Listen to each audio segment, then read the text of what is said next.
Alright folks, this is my stove and today we're going to clean it out. Why I'm doing it, I'm going to talk about it. This is an old coal bag with a hole in it. You'll see for why whenever I actually get this opened up, but I haven't cleaned this out in over a year. Get you closer. Let's see how this goes. It's at least a year. My bad.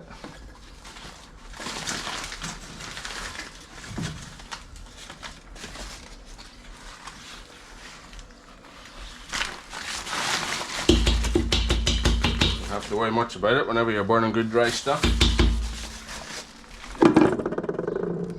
This here has to go in like this. This has to be inside the bag because it's going to be inside the chimney. Whoa! It's caked up. Let me tell you the story how I come to have this.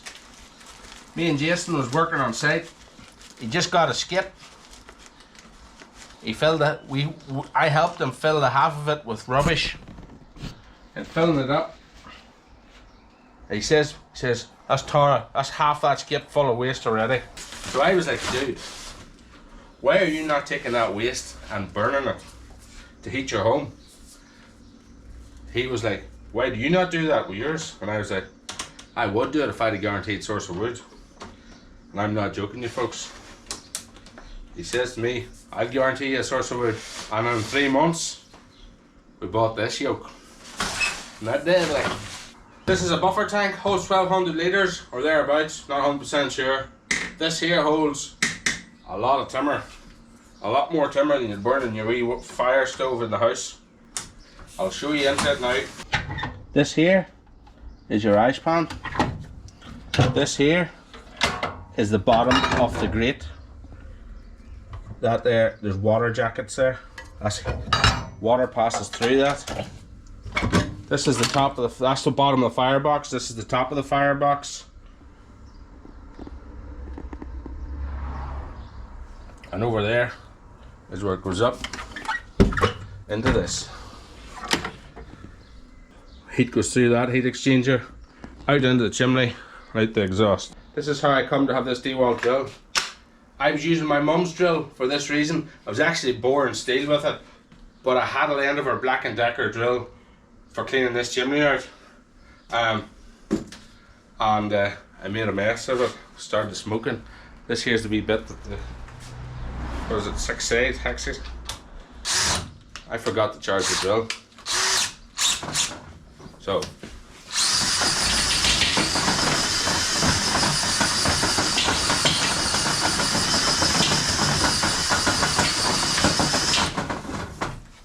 this is how I did it.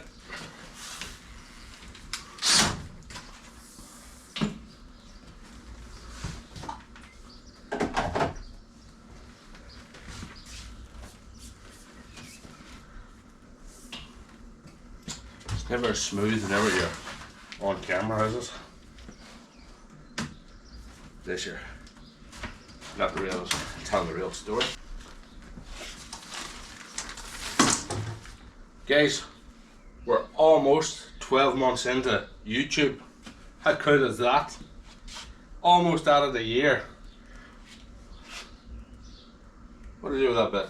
I'm going to put you back in the distance and you can just watch me do this because the battery's almost flat and I'm going to end up missing something. So you come back here. Give me a clear path.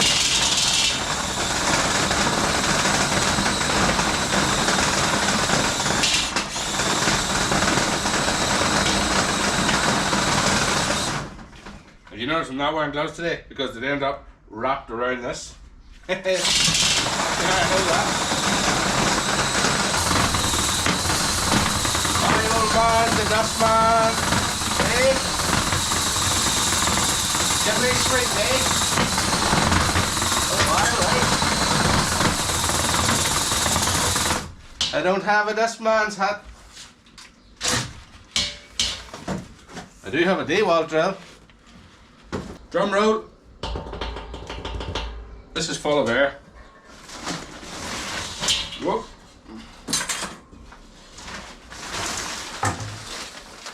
Right guys, 1 year burning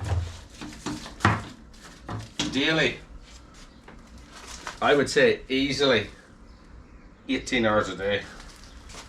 Look. So let me show you what type of material I'm burning just before. I'm going to put this on first, because if I don't, I'll forget about it. Don't forget that I said it here, so don't forget. That's the job. Today I chose to clean this stove out because I'm totally out of wood. I have the garage pretty well emptied and I can get there's a path into it. It's a good day and natural light, because you put on the lights inside the garage, you'll not be able to see. This is just a fence. I started to cut the stuff, right? I had one battery charged, partly charged because I was using it. The other one was fully charged on the charger. Turns out it wasn't even switched on. So this is all the much wood I could cut. I cut it in and around 18 inches long. They'll fit in. I can fit pieces that size in. Look. It's all grade B category waste, or grade B builder's waste. There's nails in it. You'll get a hinge in it. These 5 posts. There for the fencing project. Look, this is the sort of stuff you get. Door hinges, something else. Bit of a, probably a desk or something. Bit of a lock of a door. Fire doors burn good, believe it or not. In another video at some stage I'll probably put in cutting wood, and I'll show you how I process that. I use this here. I don't cut logs individually. I use this rack here. It's really not that much at all, folks. Wouldn't want to be reading it in all the same. Throw that away. You don't get too many bags in a hole just right. For cleaning chimneys anyway. These boys in.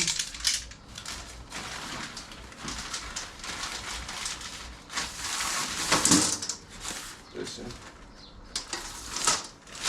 And back in the storage. 2 hand, ready for the next day.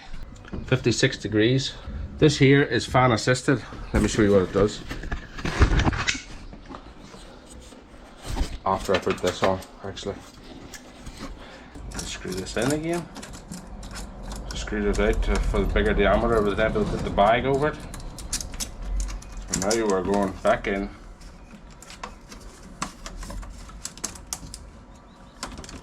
Couple more turns, that's it. There. Guys, the things I use to clean it is an old garden hoe. Look, crocodile teeth. I cut them in with a 3/4 inch grinder. You'll put it in like this. They build up. If the wood's wet, it builds up far more. The type of wood I'm burning, it builds up anyway. You're burning trees out in the forest, and if it's dead wood, like I favour, dead wood standing, 100%. You don't even get any ash. You could burn for weeks and weeks and weeks, and you wouldn't even have to empty the bottom ash pan. This here's a handle. Doesn't really work because my grate is full of nails. That's just a flat, dampen, full power open. I keep her open. There's no other way to be, flat out or in your bed. Right, let's light this.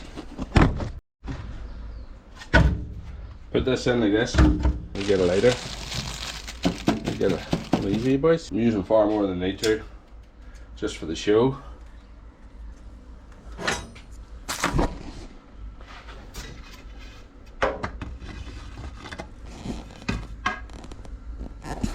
There's wee vents here, look. 1, 2, 3, 4, 5, 6.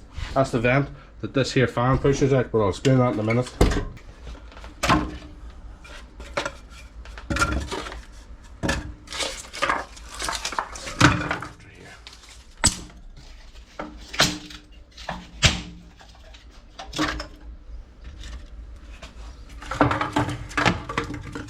This his old rotten fence, look.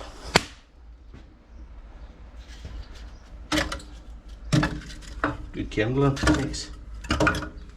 I burn a trailer load a week in the dead of winter, but our house is warm all winter. Thermostat, we just control it on the thermostat. That thing's always pumping. The fire's lit, it heats the water jacket, the buffer tank. It just circles around, and then from here there's a coil goes up from the base to the peak, and my oil burner's in here, right? And it goes from the oil burner to the house. But instead of using oil, this here's heating that pipe. So it goes up and to the house, up to the house. At the start I was using the system how it was designed to be used. You heated it up, you set your temperatures, your parameters where you wanted it to be, the sweet spot, and it injected air in, which made it you need air, fuel and heat to get combustion. The oxygen went into the tank, into the fire pit, through them vents at the back, and it ignited it. Whenever it got up the temperature, it cut off, the fan slowed way down, and it slowly cooled off the air till it got to the temperature. Then bang, fan switched off. It's into this smolder mode.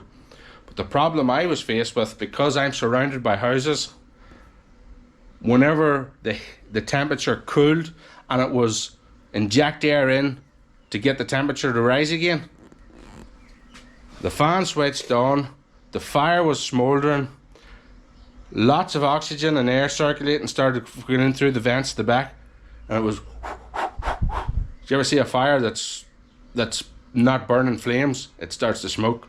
The neighbours were complaining. So what I have done is since switched that off, still check the temperature and that, let it do its thing, but the fan's just turned off. Fan off.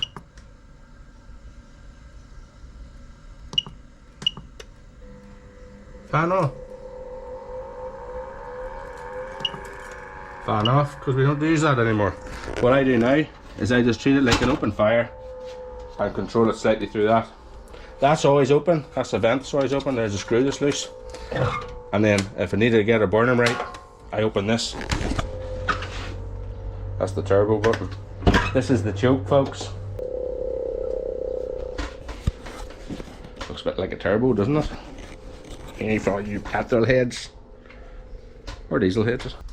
So if you're going to buy one of these systems, buy a buffer tank.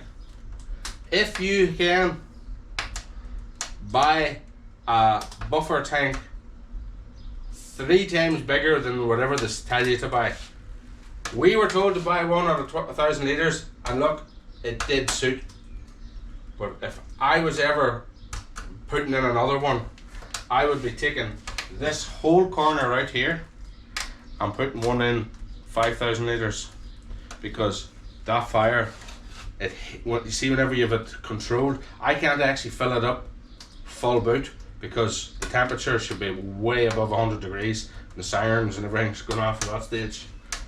Ooh, many's a day I wake up and the beeping's going, and slow me down a bit.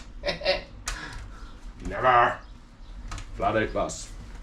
Right guys, there's a few things to consider before you buy a system like this. One, you need to have a guaranteed supply of wood, because if you have to go, a free supply of wood, because if you have to go and buy a trailer load of wood, you'll be as handy just burning oil.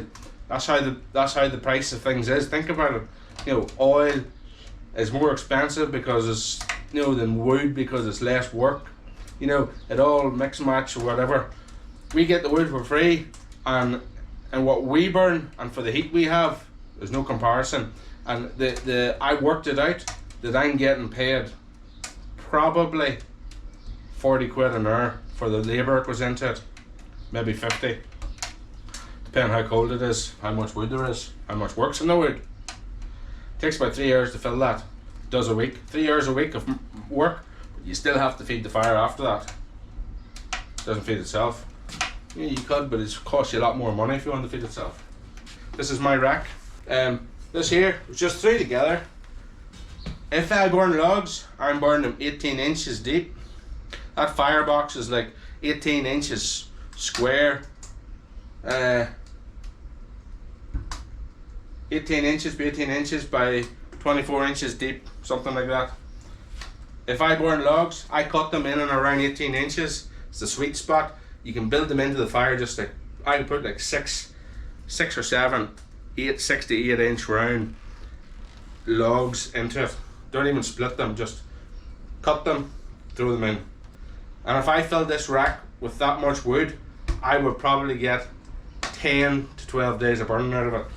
What is it? 6 foot tall, 6 foot square.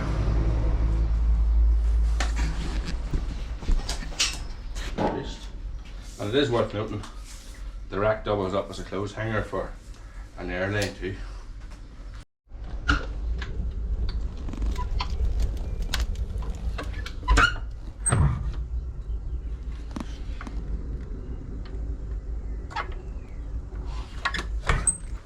I know how the thing operates.